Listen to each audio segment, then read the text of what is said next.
আজি স্কুলৰ পৰা আহি এখন কিতাপ দোকানলৈ আহিছিলোঁ আৰু কিতাপ দোকানত আহিহে ছাৰ্ভিচ বুক বহুতে সুধি থাকে নহয়। ৰিচেণ্টলি যিসকলে এল পি ইউ পিত চাকৰি যোগদান কৰিছে তেখেতসকলে প্ৰায়ে সুধি থাকে যে ছাৰ্ভিচ বুকত কি লিখিব লাগে, ছাৰ্ভিচ বুক অকলেই বনাব লাগেনে নাই সেই সম্পৰ্কত। চ' তাৰ আগতে একবাৰ কৈ ল'ব বিচাৰিছোঁ, আজি অলপ আউটছাইডত বনাইছোঁ, ৰুমৰ পৰা বাহিৰত কিতাপ দোকান। আপোনালোকে বেক ছাইডটো দেখিছে। চ' মই কৈ দিছোঁ ছাৰ্ভিচ বুকটো কিয় লাগে বা কিয় অকলে বনোৱাটো মাষ্ট বি আৰু বনাব লাগিবহে এজ পাৰ ৰুল। যে সেই ছাৰ্ভিচ বুকখনতে আমাৰ যিমানখিনি ৰেকৰ্ড মানে চাকৰিৰ কাৰ্যকালত কোনটো মাহত কিমান দৰমহা, ক'ত ইনক্ৰিমেণ্ট, ক'ত কেজুৱেল লিভ, ক'ত আৰ্ণ লিভ বা ফিজিকেলি ক'ত ছুটি লোৱা হৈছে, পেটাৰ্নিটি লিভ, মেটাৰ্নিটি লিভৰ পৰা আৰম্ভ কৰি সেইটো যে সেইখনতে ৰেকৰ্ড থাকে। চ' এইখনৰ পেজত ক'ত কি লিখিব লাগে মই অলপমান দেখুৱাই দিছোঁ আৰু তাৰ আগতে কৈ দিছোঁ আমাৰ ঘিলামৰা ব্লকৰ এই তিনিআলি ফণ্ডত, মই একজেক্ট লোকেশ্যনটো ক'ব পাহৰিছিলোঁ। ঘিলামৰা একদম তিনিআলি ফণ্ডত অপজিট ছাইডত মানে গোগামুখ ছাইডৰ পৰা আহিলে আপোনাৰ কিতাপ দোকানখনৰ নাম বুক ষ্টল। আৰু ইয়াৰ লগতে আপোনাৰ ইয়াত কিতাপ অৰ্ডাৰ কৰি দিলেও পাই যায়। মই ইয়াৰ পৰাই প্ৰায় লওঁ আৰু বহুত ধুনীয়া কিতাপ আনি থৈ দিয়ে ইয়াতে। আপোনালোকে ইয়াত চাব পাৰে, মই অলপ তিনিআলিটো দেখাই দিছোঁ।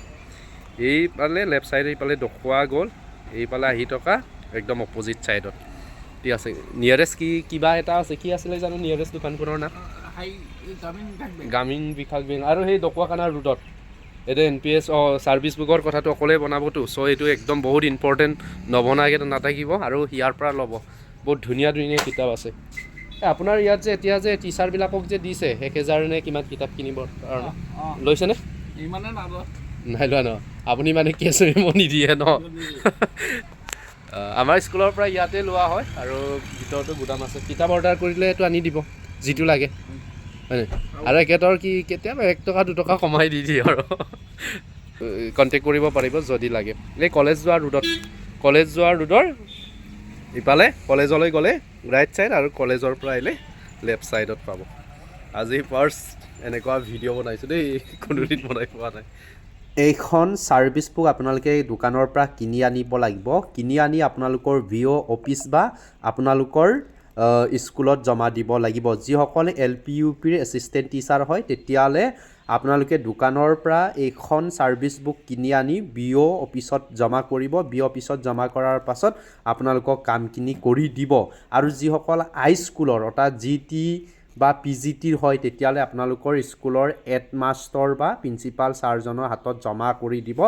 একেদকলে DO অফিচ বা IS অফিচত যিখিনি কাম কৰিব লাগে এইখিনি কৰি দিব। চ' আপোনালোকৰ কাম কি হ'ব, দোকানৰ পৰা কিনি আনি এইখন জমা কৰিব।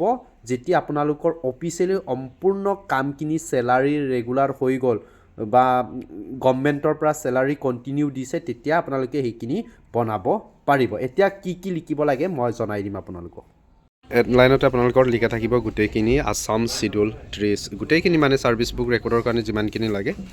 তাৰপিছত ৰিচেণ্টলি যিসকলে মানে এজ এছিষ্টেণ্ট টিচাৰ LPUP বা GT PGTত জব কৰিছে, অকল এডুকেশ্যন ডিপাৰ্টমেণ্টত বুলি নহয়, কাৰণ বহুতে সুধি থাকে যে জব ৰিলেটেড বা তোমাৰ ছাৰ্ভিচ বুকৰ সম্পৰ্কত। মই ইয়াতে দেখুৱাই দিছোঁ।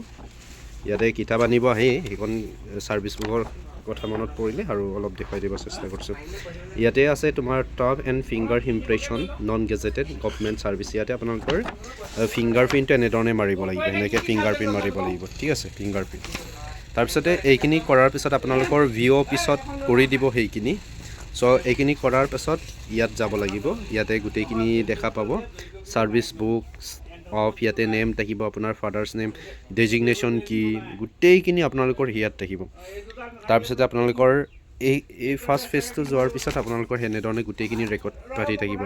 আপোনাৰ চেলাৰী কিমান ইনক্ৰিমেণ্ট হৈছে বা কোনটো মাহত কিমান বাঢ়িলে, অল ডিটেইলছ ইয়াতে ৰেকৰ্ড পাতি থাকে। চ' এইটো প্ৰত্যেকজন গভৰ্ণমেণ্ট এমপ্লয়ে কৰিব লাগিব, চেণ্ট্ৰেল গভৰ্ণমেণ্টেই হওক বা ষ্টেট গভৰ্ণমেণ্টেই হওক। ষ্টেট গভৰ্ণমেণ্ট বুলি ক'লে অকল আছামৰ নহয়, আমাৰ কলবাৰী ইণ্ডিয়াত যিমান ৰাজ্য আছে সেই ৰাজ্যৰ কৰ্মচাৰীসকলে সেইখিনি মাষ্ট বি কৰিব লাগিব। ইয়াতে গোটেইখিনি আপোনালোকৰ যিমান ৰেকৰ্ড থাকিব সেইখিনি লিখি যাব আৰু ৰিটায়াৰমেণ্টৰ সময়ত গোটেইখিনি চাব। আপোনাৰ কেজুৱেল লিভৰ পৰা আৰম্ভ কৰি স্পেচিয়েল লিভ বা মেডিকেল গ্ৰাউণ্ডত যিখিনি আমি আৰ্ণ লিভ লওঁ সেই গোটেইখিনি এইখিনিতে ৰেকৰ্ড পাতি থাকিব। আৰু সেইখনৰ দাম বেছি নহয়, মাত্ৰ 110 টকা পৰা আৰম্ভ। আপোনালোকে ইয়াতকৈ বেষ্ট কোৱালিটি পায়, কিন্তু সেইখন দিলেই হৈ যাব। চ' সেইটো আছিলে। ফাইনেলি নতুন বছৰ বুলি 2খনমান কিতাপ ল'ব আহিলোঁ আৰু কিনা হৈ গ'ল এই 4খনমান কিতাপ। আৰু যদি আপোনালোকে লাগে মই সেই কণ্টেক্ট নাম্বাৰ এটা স্ক্ৰীণত দি দিছোঁ, তাতে কণ্টেক্ট কৰিব পাৰিব। গম পাব 130 টকা। ইয়াত স্ক্ৰীণৰ নাম্বাৰটো দি দিছোঁ। নতুন বছৰ বুলিতো পাৰ্টি সকলোৱে কৰে, পইচা বহুতখিনি উৰাই দিয়ে, কিন্তু কিতাপ 1-2খন কিনি পঢ়িব, তেতিয়া কিবা এটা জ্ঞান পাব বা উপকৃত হ'ব। কিতাপ পঢ়িলে কি হয় আপোনালোকেতো জানেই, এইখিনি মেচিয়ৰ মানুহ।